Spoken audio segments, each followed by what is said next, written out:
Good morning. This being a perceptive audience, you will have noticed that I am not Gary Gray. Yeah. Oh, God. Yeah. Feel like Matt Carpenter. My name is Bob Boyd, and I'm happy to be your liturgist this morning in support of our newly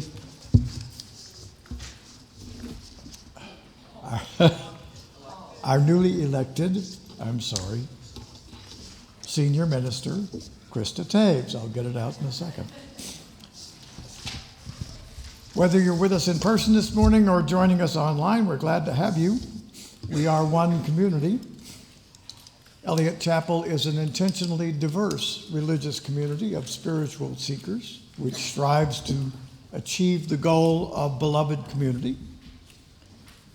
Regardless of how old you are, regardless of how much money you have, regardless of your gender, regardless of where you find yourself on your spiritual journey, regardless of whom you love, you are welcome here. We gather strength from your presence among us, and we hope that we have strength to offer you in return. Our core values are freedom, reason, respect, and love. If you are visiting for the first time, a special welcome to you. There's so many things you could have chosen to do this morning, and we're glad that you have chosen to spend these hours with us. We hope that you hear things here this morning that speak to your needs. If you are new or newish this morning, please join us after the service for our Unitarian sacrament of coffee and conversation. Come forward in the church and exit to your right. Join us in Adams Hall. If you are new or newish, please, or if you just want somebody to talk to, choose a blue coffee cup, and we will be pleased to include you in the conversation. If you have a white coffee cup, on the other hand, please find people with blue coffee cups and make a special effort to include them. Next week, the services will be at 10 o'clock and 11:30 instead of 9:45 and 11:15, because we are having a joint service with the other congregations in the area. There will be a screen, I am assured. So that will be an important thing and an important difference in our normal schedule. As Unitarian Universalists, we light a chalice as a symbol of our time in worship. We do this in solidarity with more than 1,000 other UU congregations in the United States, in the United Kingdom, in Transylvania, in Canada, and in India. May the light of this chalice sparkle in the curious eyes of our children, kindle the fire of commitment in our adults, and warm the bodies and spirits of us older folks.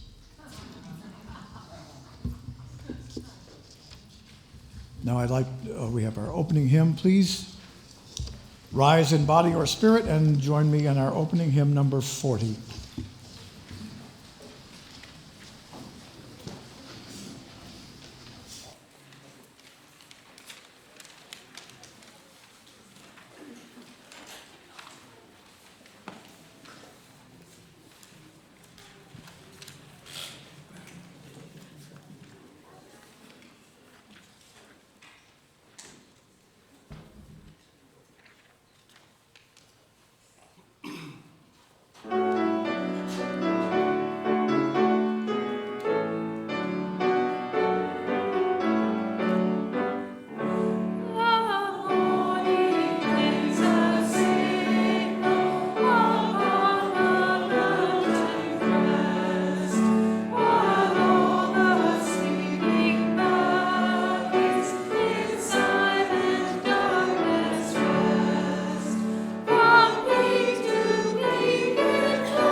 Good morning. I'm Susan Bell, and I've been leading your pledge drive for the last about 4 weeks, and we're about ready to wrap it up. This week, we will start making calls. So to avoid one of those calls, feel free to pick up one of these pledge forms and drop it in the box outside of the front office, between the front office and the library. You'll find these cards, and you'll find a box to put them in. We have a few calls to make, but right now we're at 71% of our participants have pledged, of our pledging units have pledged. And as far as dollar amount, we're talking about $545,000, which is great, but we still have a ways to go. So if you would like to increase your pledge, feel free to fill out another card. But at this time, we'll have our last stewardship moment led by one of our newer members in RE family, RE mom, Julia Berger.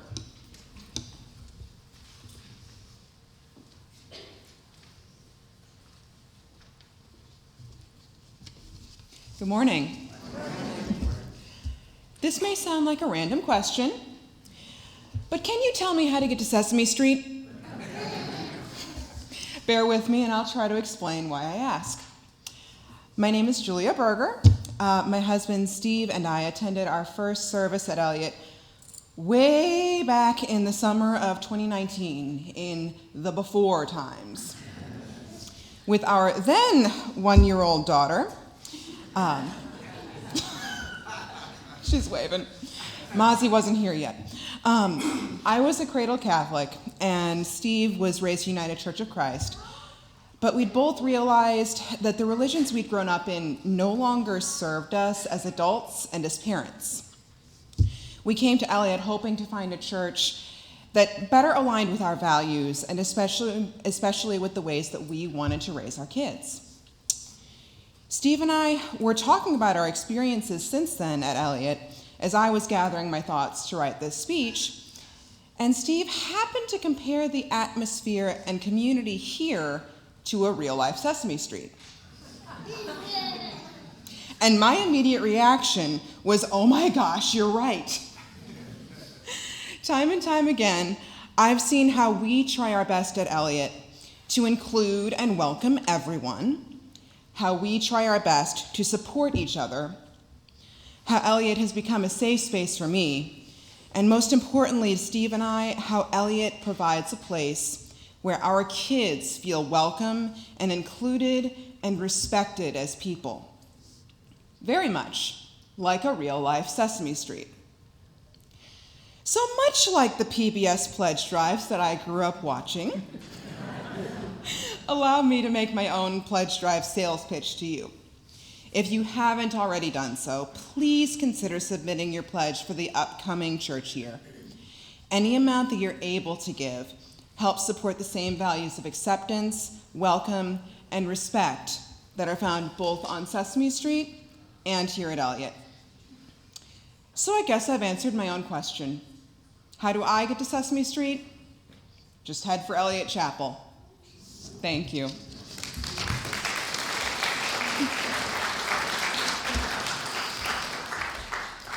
And now would you please join me in the reading of our Eliot Unitarian Chapel Congregational Covenant. As a free congregation, we promise to one another our mutual trust and support. To create beloved community, we promise to be kinder to each other than we have to be, to listen fully to each other with an open mind and heart, to speak responsibly and respectfully, to find ways to improve our church for all members and parents.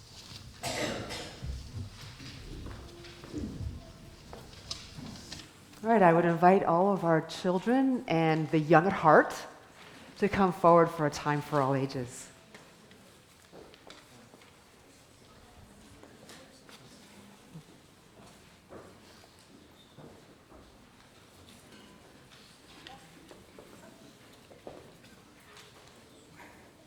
Hello. Hi, Ashlyn. Hi, welcome. Hello.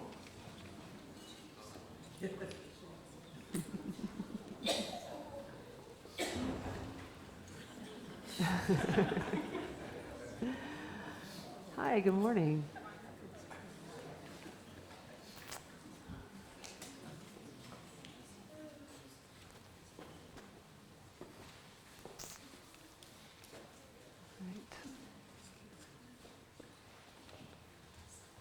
So who can tell me what a gecko is? What's a gecko? It's a lizard.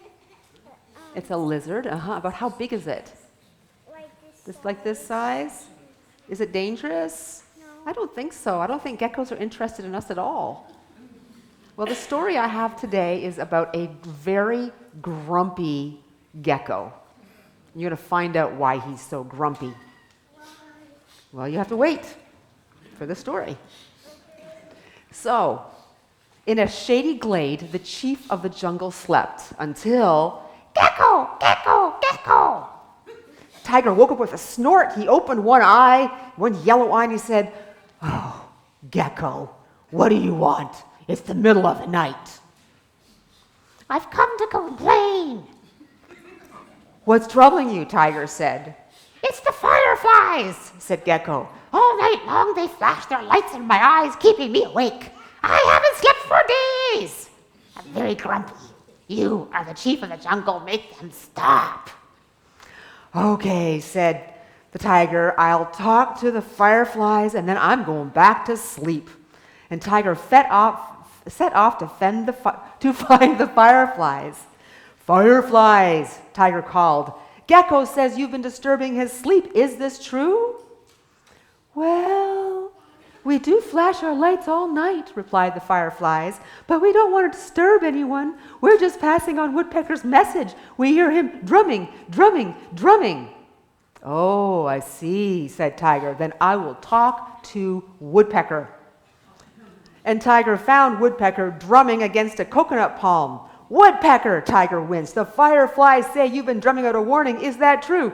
Of course, said Woodpecker. Beetle rolls manure right across the path. I warn the jungle animals so no one steps in it. Without my drumming, who knows what a mess you would all be in. Oh, said Tiger. Well, that's very helpful. Thank you. I'll go speak to Beetle. Now, it was easy to spot Beetle on the jungle path, and in the moonlight, his back gleamed like polished metal. Tiger said, Woodpecker says you're rolling dung all over the place. Yes, I can't stop, Beetle replied. Water buffalo drops piles of it all over the path. If I don't move some away, there'll be muck everywhere. Thank you, said Tiger, suppressing a sigh. I'll go and see Buffalo. Buffalo, Tiger roared. Beetle says you've been leaving your manure all over the place. Oh, yes, said Buffalo. I leave manure all over the place. But it's helpful. Rain washes holes in the path every afternoon. I leave manure only to fill up the holes so that no one trips or falls. If I didn't, someone would get hurt. It's very thoughtful of you, Buffalo. I'll go ahead and hear what Rain has to say. Tiger set off for the mountain, the highest peak on the island and the home of Rain.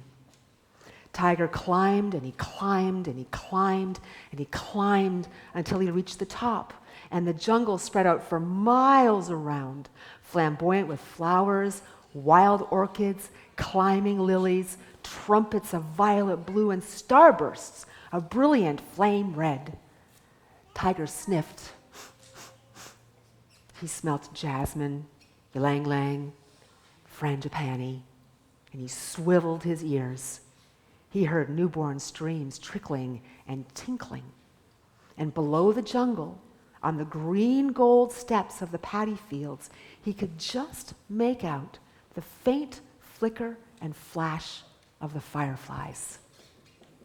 No need to ask why rain rains, Tiger smiled. And he watched the water journey from mountain to sea, sustaining every living thing on its way, even the tiniest mosquito. And it was dusk by the time Tiger found the lizard again. Well, Gecko demanded, did you talk to the fireflies? Gecko, said Tiger, listen carefully. The fireflies flash to pass on Woodpecker's warning. Woodpecker warns everyone not to sleep in Beetle's dung.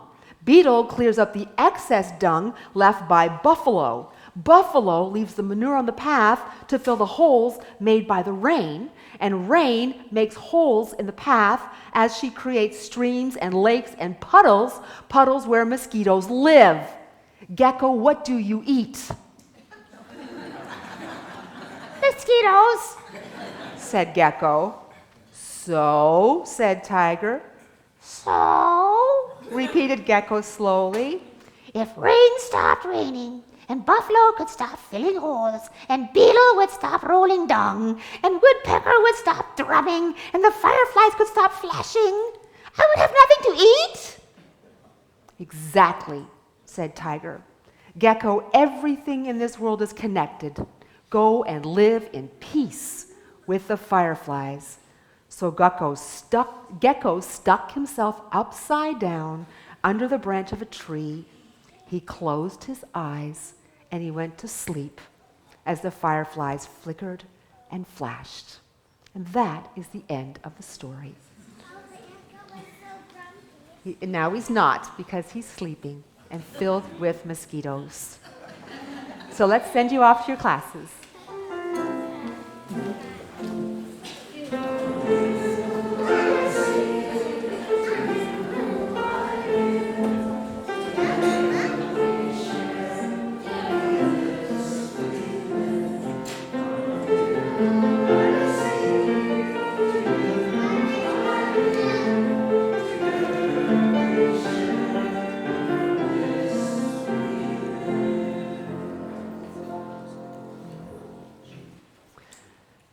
invite you now to join with me in the spirit of prayer and meditation as you are willing and able.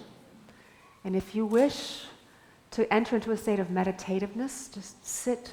Make sure you're sitting comfortable, whatever comfort means for you, both feet on the floor or whatever makes you feel grounded.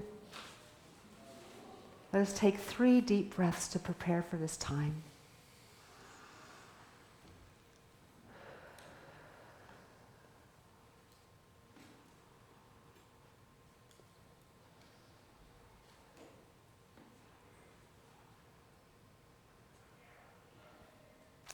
Spirit of life, ground of our being, rooted of unified mystery, growing into myriad branches of expression, bring us together now.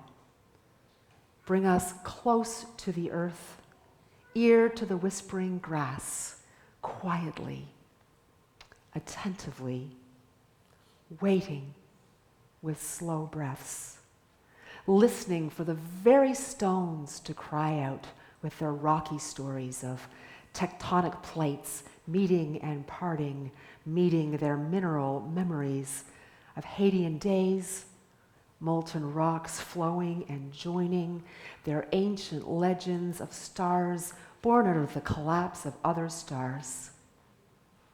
Help us to remember. Help us to piece together our oneness with matter, our oneness that matters. With one more deep breath, may we rise, star stuff walking and rolling across the surface of an impossible blue-green planet. May we join together to heal what is divided. May we find wholeness within, without, among, between. Eternal source, seed of the universe, help us to grow peace. So be it. Blessed be. Amen. That prayer was written by Lynn Cox.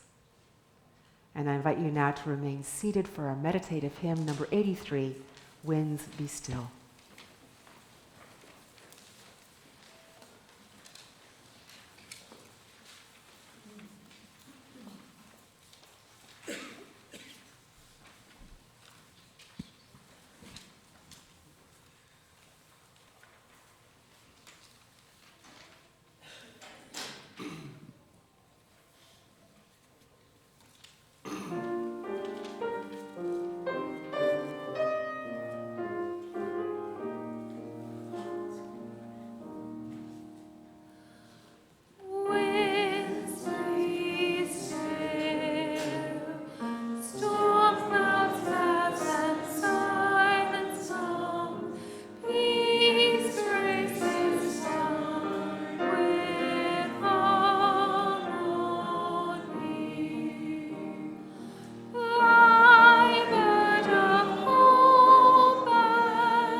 Shared plate this morning is with Earth Dance Farms. For those of you who haven't been there, it is an organic farm entirely within the city of Ferguson, Missouri, which serves both as a source of good, nutritious food in otherwise what is close to being a food desert, but also as a school to educate people in Ferguson and other surrounding communities about farming, about the whole idea of agriculture, and about the interdependence of us and the earth. The offering will now be gratefully received.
Join me, please, in the unison words of dedication. You'll find them in your order of sacred.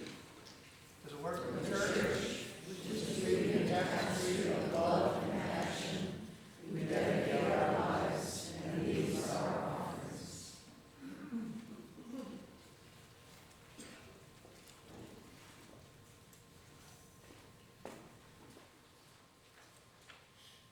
This morning's reading is a poem by Clint Smith called For the Hardest Days. Some evenings, when the world feels like it has poured out all its despair onto me, when I am awash with burdens that rest atop my body like a burlap of jostling shadows, I find a place to watch the sunset. I dig my feet into a soil that has rebirthed itself 1,000,000 times over. I listen to the sound of leaves as they decide whether or not it is time to descend from their branches. It is hard to describe the comfort one feels in sitting with something you trust will always be there, something you can count on to remain familiar when all else seems awry. How remarkable it is to know that so many have watched the same sun set before you. How the wind carries pollen and drops it somewhere it has never been. How the leaves have always become the soil and then become the leaves again. How maybe we are not so different from the leaves. How maybe we are also always being reborn to be something more than we once were. How maybe that's what waking up each morning is, a reminder that we are born of the same atoms as every plant and bird and mountain and ocean around us. There ends the reading.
Today's message is about the sun, forests, wind, fire, Bambi, Smokey the Bear, and Bergfried, the 586-acre property that Eliot Chapel owns just west of Hermann, Missouri.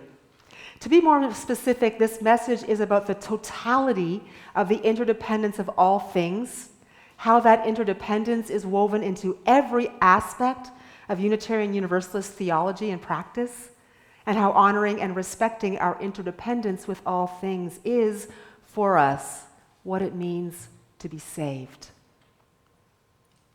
So having put that out there, I want to start with a story.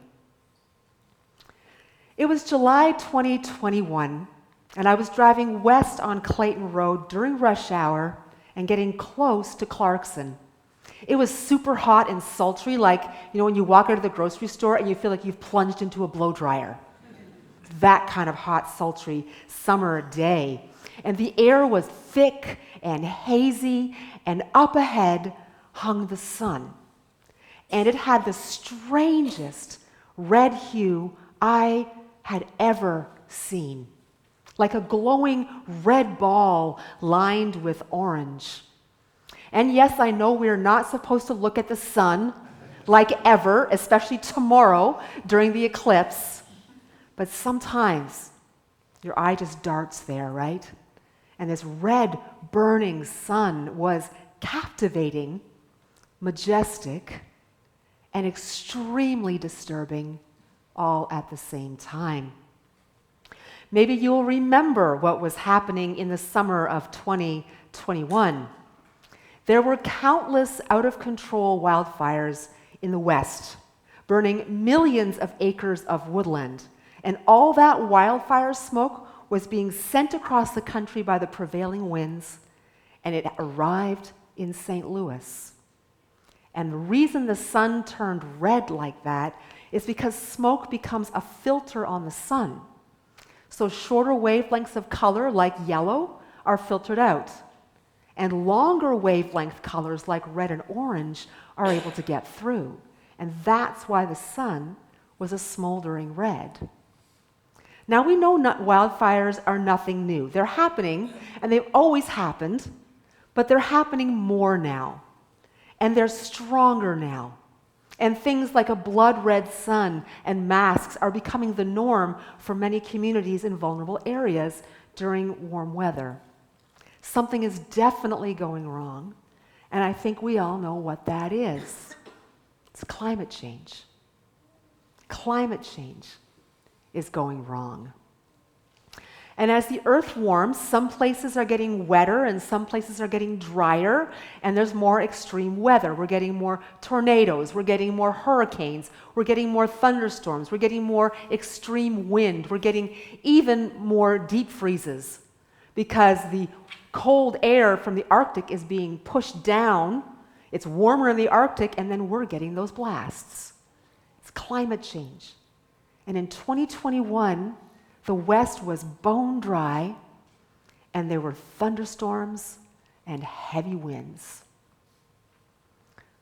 And that's one of the reasons that there were all these out-of-control wildfires happening in the West. But there's also another reason that we were being inundated with wildfires, and this is where Bambi and Smokey the Bear come in. How many of us as children watched Disney's classic Bambi in horror when the campfire got out of control and displaced Bambi's entire herd to the other side of the river? How many of us watched that movie and went home and had nightmares about wildfires? And then there's Smokey the Bear. What did he always say? Remember, only you can prevent forest fires. Right? How that was drilled into us. So we have been hardwired to see forest fires as very, very, very bad. And rarely in the last century has a wildfire been allowed to run its course. But the truth is that forests need fire every few decades to clear out the dead stuff and make room for new growth. Some trees even need fire for their seeds to be released and for them to germinate. So fire is part of the cycle of life, and we've been stopping them all. So when fire doesn't happen, the debris keeps building, and a lightning strike or a faulty electrical line combined with strong wind, that's what's creating these out-of-control, dangerous fires. So the super fires we're seeing now are a direct result of climate change and more than a century of snuffing out every fire. And that's what was happening in 2021, when thick haze from hundreds of wildfires in the West rolled over St. Louis, and those of us stuck in that rush hour gazed at the blood-red sun from inside our air-conditioned cars, which were spewing CO2, the primary culprit of climate change. And for me, it was a sobering, as well as a breathtaking and uncomfortable spiritual moment that brought me closer to the universe with its staggering immensity. Even blood red, there is something about the sun shining down on us that is so steadying. I mean, why are many of us heading south tomorrow for the eclipse with our eclipse glasses, right? It's because the sun is drawing us. The sun is why we are here. To use the words of our reading, when I am awash with burdens that rest atop my body like a burlap of jostling shadows, I find a place to watch the sunset. It's hard to describe the comfort one feels in sitting with something you trust will always be there, something you can count on to remain familiar when all else seems awry. How remarkable it is to know that so many have watched the same sun set before you. The spiritual theme of this month is interdependence, which in our Unitarian Universalist faith is rooted in a deep conviction that everything is connected, like in the story of the gecko who learns that he needs fireflies, beetles, buffaloes, woodpeckers, and rain to support the mosquitoes that he depends on for his life. While our conviction of interdependence is rooted in the ecological reality of this world, Because as Unitarian Universalists, we have always believed that science is compatible with our faith and that we adjust to things that we learn about the natural world and make our theology wrap around it. So our interdependence is rooted in that ecological reality, which we see as sacred. But it's also rooted in our spirituality. We are part of the earth, ecologically and spiritually, not separate from it. And respecting this is one way that we become more fully whole. For us, interdependence is scientific and it is spiritual. It is felt, it is lived, it is loved, and it is of the highest value.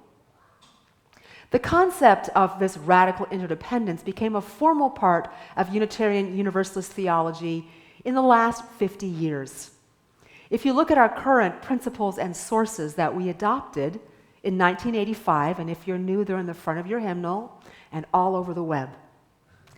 Our seventh principle invites us to affirm and promote the interdependent web of all existence of which we are a part. And although it started out as the seventh principle, in fact, it's become the principle that weaves all the rest together. And what's different between the first six principles and the seventh is that the first six principles are aspirations for us to live into. The seventh is a reality for us to bury ourselves within. It is. We don't make it happen. It is. And we either bring ourselves into harmony with it or we resist it and remain unhappy and, for us, unsaved. And that's why I say that our theology, which has become an eco-spirituality, is how we save ourselves. We're not saving ourselves for the afterlife. We're saving ourselves for now and for this earth and for everything we love. Now, did you know that the seventh principle was not in the original version that our delegates gathered to approve at General Assembly 1985? It wasn't there. In fact, the vote was almost ready to be taken when there was one last-minute amendment. And it was added by those who believed that we needed to add something that was beyond human in our centering statement, because the first six were all about our human relationships. And so the seventh principle was added, and it's the first time that the language of interdependence appeared in any official capacity about who we are as a people of faith. And you have to think about the context of that time to remember why it was becoming important. The raw memory of the Vietnam War, with its use of chemical warfare. The Cold War, with the potential of total nuclear obliteration. Hazardous waste, acid rain, pesticides, the thinning ozone layer were changing how many of us thought about our place on Earth. And in the last 40 years, interdependence became central, if not primary, to the point that our theology evolved into an eco-theology. And you would be hard-pressed to listen to a Unitarian Universalist sermon that didn't somehow engage the conviction that we're all connected and that the connection asks something from us. Now this year, we're actually voting on a new version of our principles and sources, now called our values and covenants. And you can find that also all over the web and in Adams Hall. There's copies of it there. No longer is interdependence our seventh principle. It is now elevated to a core value. And this is how it reads in the revision. We honor the interdependent web of all existence with reverence for the great web of life, and with humility we acknowledge our place in it. We covenant to protect Earth and all beings from exploitation. We will create and nurture sustainable relationships of care and respect, mutuality and justice. We will work to repair harm and damaged relationships. So, as opposed to the principles which are just stated, our current values and covenants provides the value and then the promise that we make in how we're going to live that value. So you see how this ups the ante? We're no longer just acknowledging interdependence. We are making a promise to create and nurture new ways of living to repair the havoc that we have unleashed collectively upon this earth. And the promise of this work is that not only will the earth be saved, but we will be saved. And that's basically our theology. So, going back to Blood Red Suns, Bambi, Smokey the Bear, Tomorrow's Eclipse, and Bergfried. One of the ways to take care of a forest is to ensure that it burns every few decades. And historically, nature has done a pretty good job of that. But with so many people living in what used to be remote places, we just can't let these burn out on their own.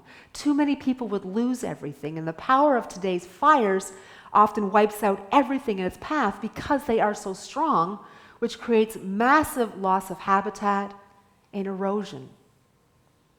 But we also know that before European settlers arrived, the indigenous people used controlled burns to manage the forests they lived, hunted, and foraged in. And they had figured out exactly how to do it in a sustainable way. And a controlled burn would clear the debris, leave the large trees unharmed, and open up the forest floor, and seeds needing fire to germinate could finally take root. And when spring came, you would see all kinds of understory growth. And in the years to come, saplings would take root because of the increased sun and the open space. It feels to me like we are spiritually in need of a controlled burn. You know, the kind of burn that gets rid of the dead wood that has built up in us. You know, all those understandings of the earth, that it's simply there for us to take what we need whenever we want, however we want. It's all about us. The earth is there for us. I wish we could somehow burn that understanding away and free the forest floor of all the things in our spirits, in our economies, in our politics, in our culture, and our daily living that teach us that we're separate from the earth, superior, independent from it. Because really the sense of independence and separation is an illusion that needs simply to burn away. And that's what brings us finally to Bergfried, the 660-acre property west of Hermann, Missouri, that we were given as a gift in 1965, like just about a few years after this church was formally founded and had moved into this building. Now, most of Bergfried is woodland. 84 acres was sold in 2017 to cover the cost of managing the land for the next 20 years. So now it's 586 acres, still a really sizable property. And there's a long history around Bergfried, some of it difficult, but that's for another time. The experience of Bergfried has had a profound impact on the identity of this congregation. It started out primarily as a place to have congregational events. There were women's retreats, men's retreats, youth retreats, campouts, field trips, all kinds of groups spending time there. And other groups have used it too, including most recently the St. Louis Metro Trans Umbrella Group, because it is the only place in Missouri that trans and non-binary people can go camping and be safe, being fully who they are. That's what we provide. So we're also living out our commitment to LGBTQIA+ rights through Bergfried. And we've made a lot of money from its natural resources. Gravel was sold to build a nearby bridge. Selective logging brought in over $300,000. And in the 59 years that it's been entrusted to us, the management of the land has shifted in our minds and in our practices as we've grown in the understanding of what it means to steward the land, as Unitarian Universalism's growing commitment to reverencing the interdependent web evolved into an eco-theology. And all of this has come to bear on Bergfried and this congregation's relationship to it. Now, from what I have learned so far, and my learning is relatively new, and if I get something wrong, I'm sure many of you will approach me in coffee hour to tell me exactly what I need to know, and I'm ready for that. But from what I've read, there have been at least 4 controlled burns at Bergfried since 2004 as a result of 2 10-year management plans and grants from the USDA and the Missouri Department of Conservation. And the last burn was during the pandemic, when 130 acres of woodland was prepared for a controlled burn. Fire breaks were painstakingly put in place, and then when the conditions were just right, the moisture was just right, the temperature was just right, the wind was just right, the burns began. Can you imagine? Just imagine 130 acres, chunk by chunk, being burned. Imagine the smoke in the air. Imagine the sound of fire crackling through dried grasses and understory dead brush.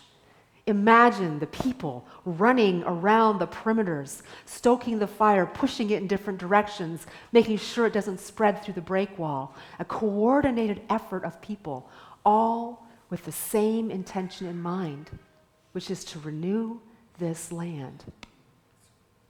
I imagine it was quite an experience, and I think there may be pictures at the Bergfried table if you want to go see those pictures. It's pretty amazing. Now, many of you who have done work at Bergfried, and anyone can, and we've all done our part, many of us, many of you have spoken of your work at Bergfried as a religious or spiritual experience. The hard work, the sense of community, the full-on experience of being part of the land and serving the land. And a few weeks ago, the staff and I were treated to a field trip to Bergfried, and we walked the property, and people on the Bergfried team taught us the history of its management.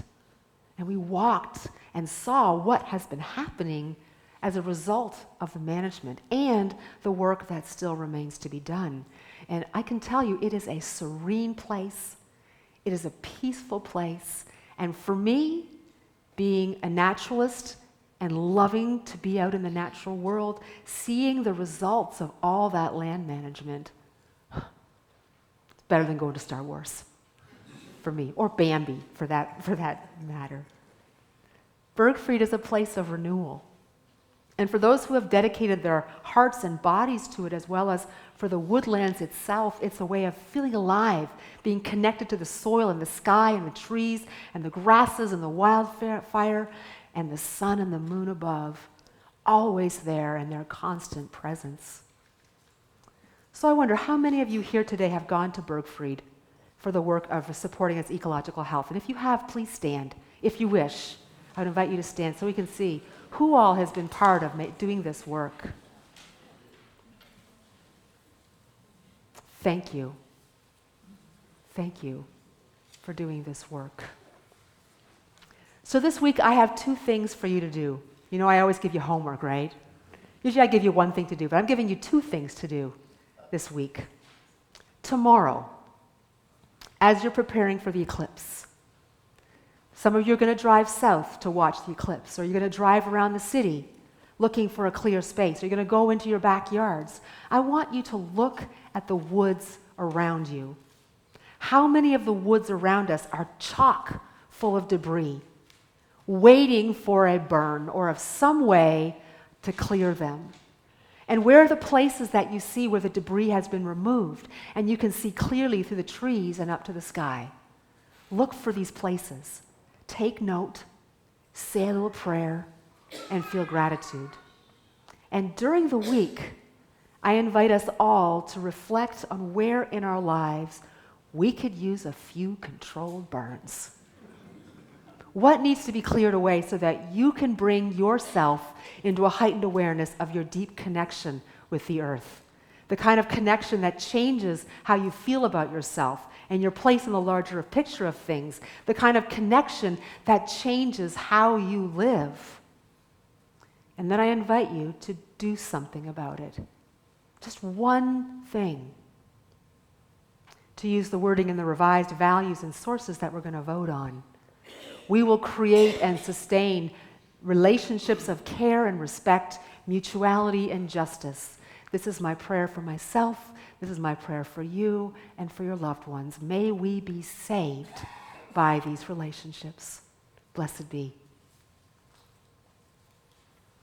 I invite you to rise in body or spirit for our closing hymn, Blue Boat Home.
There is a transmission that comes through all those willing to be in true intimacy with life in all its agony and ecstasy. We need that transmission. We need pathways laid by those willing to feel it all so that we can follow, feed, and find a new way. I invite you to join with me in reading the closing words for our chalice extinguishing. Would you extinguish our chalice, please? We extinguish this chalice, but not the light of truth, the warmth of community, or the fire of commitment. These we carry in our hearts until we are together again. Please be seated for one final musical gift.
Thank you for blessing us with your presence this morning. Remember, next Sunday, the service starts at 10 for the first service and 11:30 for the second, because we're joining in a multi-cath worship service with all the UU churches in the area. But if you get here early, have some coffee. And that's what we're going to do right now. Go in peace. Thank you.